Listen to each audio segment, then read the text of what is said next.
G'day everybody and welcome to the first day of the official diorama build. I don't have any funky 3D graphics programs, so I just drew it. Here it is. It's going to be made out of MDF, so that's quite robust. I'm making two of these. One of them is not for me, one of them needs to travel, and so I don't want it to fall apart. The final one is to 6-inch figure scale, and I really hope you enjoy this first day build. We're going to get halfway through the build part today for sure.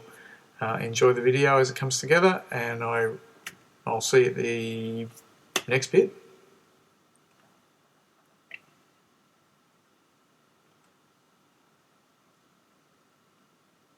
Assembling everything.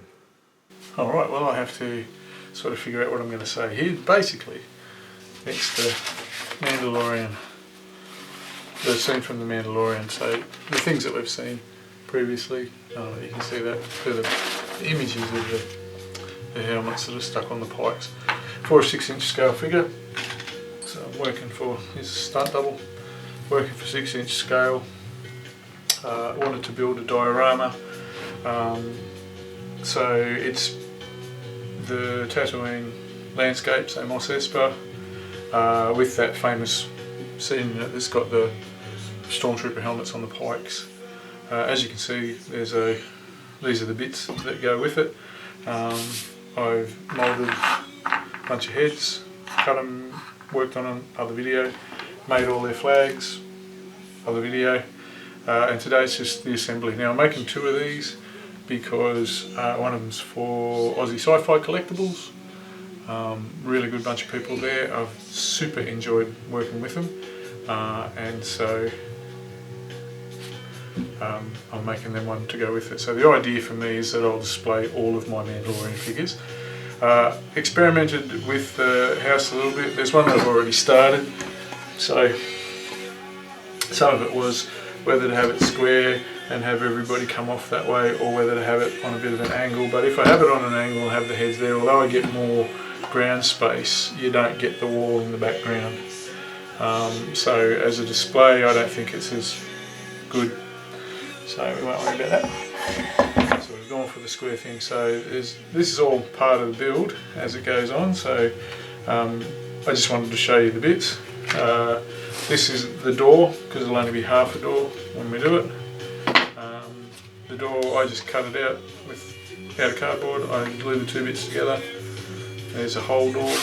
So this is literally just half the door. These bits are for around when we make the insert, they will be all the little stripes, because I don't have a 3D printer. And let's get into it. Okay, so first bit is assembling just making sure I've got equal parts of everything, putting them into groups, keeping everything together. Then I started drilling holes to mount everything. So I've drilled and then I've countersunk so that none of the screws and none of the holes will sit proud, and there'll be no scratching on tables for the one that's got to travel with Aussie Syfi's different things. After that, we're going to get stuck into actually building the building. So I've already screwed in the holes and countersunk them. Now the countersunk will be exposed on the front, but when I do the rendering on the side of the building, yes, there'll be a mini renderer rendering the side of this building to make it look like it's been stuccoed, I suppose. Those holes will get filled in and you shouldn't see them. Well, you're not going to see them. It'll be a bummer if you do. I'll be very cranky if I have to do something else to that. So just screwing it together now, making sure everything lined up flat, put the lid on, pencil around it so that I know where to put the glue. There isn't any nails holding this bit on because of where it is and how thin it is and what it's got to click onto. So it'll just be the glue holding it on. So we will cramp this one in place and make sure that everything stays there. I'd love to say that I pre-thought all of the cramps, and I didn't, as you'll see. Almost got there, but this third one's not going to fit, so I'll have to take the first two off. Oops. So, you know, that just so that this was so that you'll pay attention and you know not to make the same mistake as I did. So that one's done. I had done one previously already, so the other one was done weeks ago. So this is putting the buttress on the back wall now. We've got the screws in there, put the glue on it. I want to make sure that it's centered right, and I also want to make sure that the wall is square, perpendicular, hence the level, before I start screwing on. It's quite tricky trying to hold everything in thing without having a disaster, but we got there, and so that one's in place. And all the screws are done up, and away we go. So wipe the glue away. Liquid nails in this case, I just use Parfix brand, I like it. Here's a test stick together, because I haven't actually put it all together to try it with it all. There'll be lots of helmets stuck on pikes, and the rest of the thing will be available to all the figures. Now I'm just sorting out that piece to go on the back wall. I wasn't exactly sure how high to put it. Had a look at the reference material and then measured the figure. Ended up at 130 millimeters. Yes, we work in metric down under. And so liquid nails again for this one, because at this stage I'd forgotten that my glue was up on my veranda where I've been doing homework because of the coronavirus. We're all stuck at home doing jobs. So that's all stuck on. I'll do the other one, and then we'll move on to the buttresses on the building. So here's the original building that I've done. That was glued together a couple of weeks ago. Mark out, I'd already marked on the ground, on the floor plan where I wanted them, and so this is drill the holes for where they go.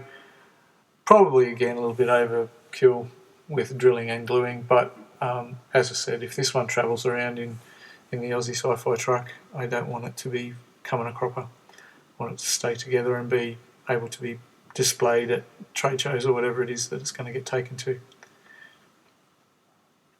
So get the glue, the screws through to almost proud, put it on, again measure for straight, keep it square, other one on the other side, that's that done, there you go, and the other building. Now this is the doorway, the edge around the door. I've got all of the little pieces that I'm going to cut to go with the door. That's it there. I don't have a 3D printer. If you have access to a 3D printer, there is an awesome 3D print file that you can download out there. But since I don't have a 3D printer, I did download the file hoping that I would get a 3D printer, but I'm just going to do it the old-fashioned way. So any of you people that don't have 3D printers, like myself, and throw your hands up in the air at everything you see and go, oh, here's the way to do it. Time consuming. The two that I did took 36 minutes to assemble them together, keeping them all straight. I just used PVA glue, which I'd gone and got between the last little bit of video and this one.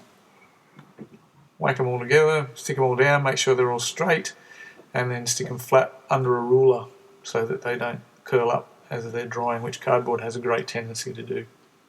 So there's the second one done, and we're ready to go. Alright, now we go back to the back wall, and I'm just going to put the extra little bit of detail on in the centre of that. Again, this time I'm gluing it rather than liquid nailing it, and it will sit away and hide and dry, and I'll be back later. So both of them done, duplicate things now, and there we go. So back to the building, we're just having a look at I think I'm doing an assembly here. Yes, I am. Checking out marking out where it's all going to go. And we've got this piece to go on the end of the building so that it didn't look... I tossed around with leaving it open, but I thought you're not going to store anything in the end of the building anyway. So instead I want to place that end piece on. In order for it to work really well, I thought I better do a dry assembly and just check out that when the building goes on and the back wall's on, that everything sits nice and lovely, and so that it all stays up square for adding that end piece to the building. That should close the building off. This is pre-drilling holes so that the back piece stays perpendicular again, got the square on it, making sure that everybody stays where they are. Countersink the holes because this will be the bottom when everything's finally done. And then put the building in place so that I can mark out where the end piece goes on that the end panel goes on the building once it's assembled.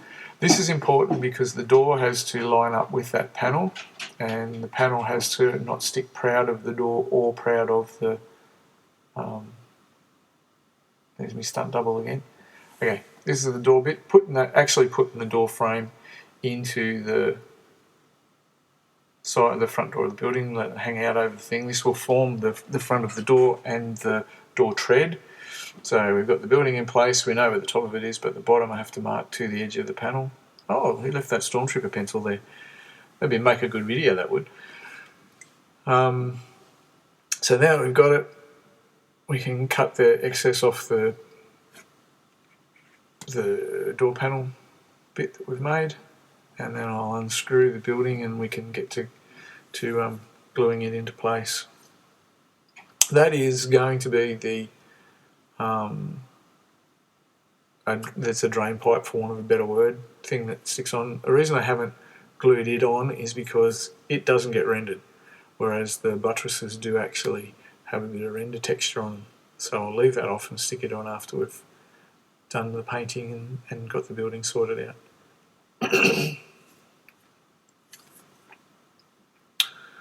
Okay, everything out of the road, get the pencil back for if we need it. So we can put I'm just doing PVA glue for this one. I'll cramp it down and that will actually be enough to hold it in place. When it goes screwed onto the board, when it's there, it's not going to take any bashing. It's inside the boundaries of the board, and it's also protected by the wooden house. So just a bit of PVA to stick the cardboard down and stick to the timber, push it into place. It makes for a round corner, it's not a square corner once you've put it in there, and it's a little bit square at the bottom because the lintel. It also helps if you put it around the right way, so it's always good to know. At least I found out before the glue had dried and wasn't banging my head against the desk. That would be another video. So got it in place. We don't want any buckling, don't want any of want it to be really tight to the top and really tight to the sides, so I will get some cramps and make sure that this stays. There you go, looks pretty funky. As I said, if you got a 3D printer one, hey, go for it, because it was really cute. And the door will eventually go in. At the time of recording this, the door has gone in on one of them, and I'm pretty chuffed. It looks as good as I was hoping it was going to. So just go and get some cramps so that we can cramp that door together, and that's that. One in place, other in place. There you go. So we'll go and get the other one because it's been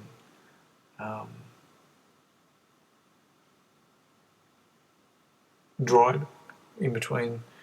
Even though you're getting it in one video, this is over 2 days. You might notice the difference in the t-shirts. And then we'll just go at speed for the next one. So I don't think you need another running commentary for the same process. It's just measure it up, screw it together, measure it up.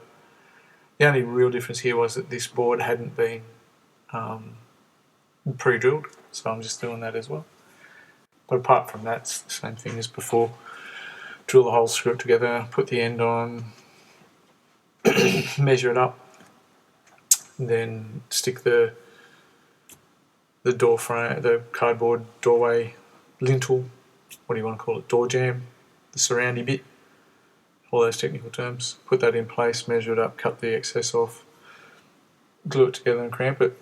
So that's pretty much the end of the construction part of today.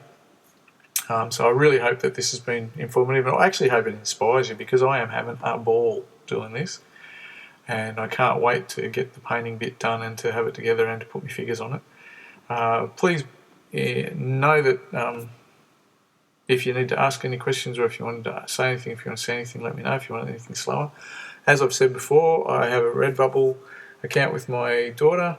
264 fun-inspired designs. So if you like a good pop culture sort of reference t-shirt thing, then by all means have a look at our Redbubble site, Manny and Peach, and I'll see you next time. Thanks.